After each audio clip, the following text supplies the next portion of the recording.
সরো দরকার প্লিজ সরো। আমি যে কোন কষ্টে আছি guys. Hello guys, this is the product guys. Shahjan, hi everyone, কি অবস্থা সবার? তো ফাইনালি আমি আমার ঈদ ব্লগ শেয়ার করতে যাচ্ছি। আই নো অনেক লেট আমি, আর হচ্ছে আম দ্য লাস্ট ওয়ান যে এত লেটে হচ্ছে ঈদ ব্লগ শেয়ার করছি। সবার ঈদ কেমন কাটলো সেটা অবশ্যই কমেন্ট করে জানাবেন। তো চলুন আমি ঈদে কি প্রিপারেশন করলাম, ঈদ কেমন কাটালাম সেটাই আপনাদের সাথে শেয়ার করব।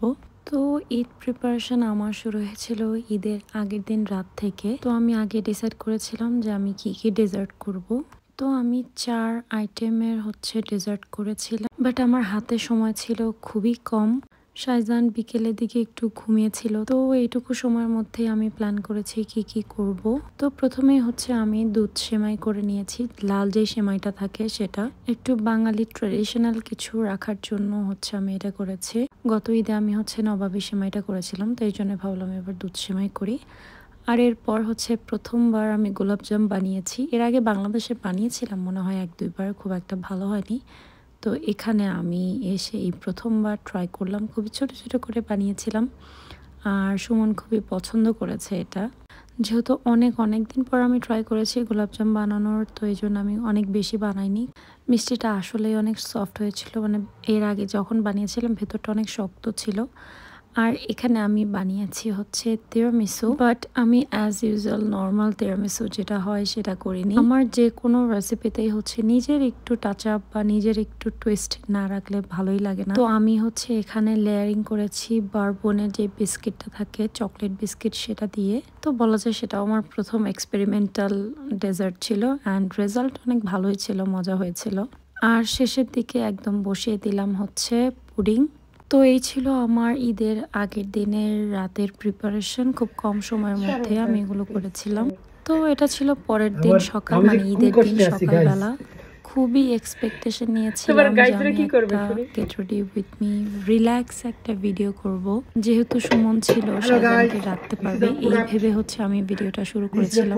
বাট বাচ্চারা আমাকে রীতিমতো অত্যাচার শুরু করে দিয়েছিল। তো ফাইনালি আমার মুডটাই নষ্ট হয়ে গিয়েছে ভিডিও বানানোর। আর এই তো বাপ ছেলের ঢং দেখতে দেখতে আমরা লেট হয়ে গিয়েছি, আর আমিও আর ভিডিও ওইভাবে করতে পারিনি।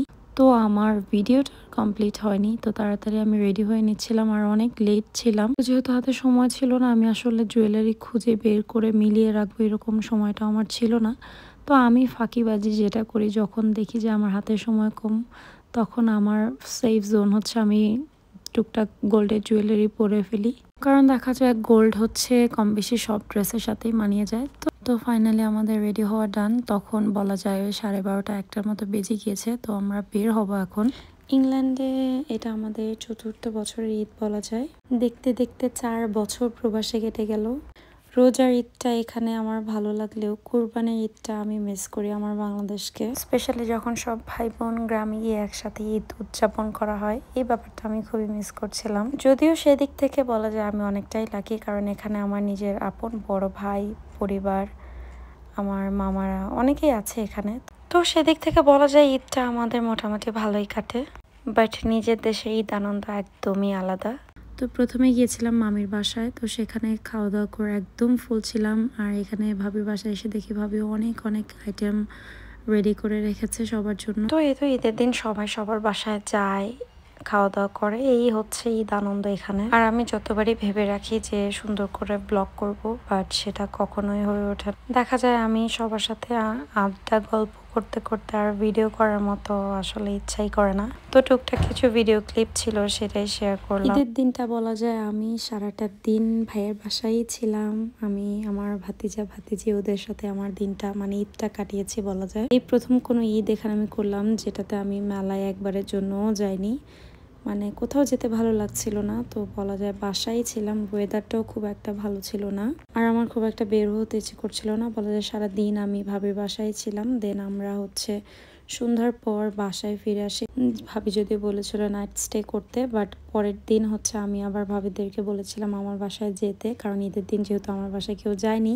তো আগের দিন টুকটাক কিছু প্রিপারেশন তো থাকে, সেজন্য হচ্ছে আমি জাস্ট সারাদিন আমার সবার সাথে কাটিয়ে আমি বাসায় চলে গিয়েছি। গিয়েই হচ্ছে আমার একদম রান্না বান্নার প্রিপারেশন শুরু করেছি। আমি আহামরি অনেক কিছু করিনি, জাস্ট সিম্পল রেখেছিলাম। হচ্ছে ঈদের দ্বিতীয় দিন। এখানে আমি চিকেন ম্যারিনেট করেছি, এটাকে এয়ার ফ্রায়ারে ফ্রাই করব। এখানে আমি করেছি ভেজিটেবল রাইস বা ভেজিটেবল পোলাও বলা যায়।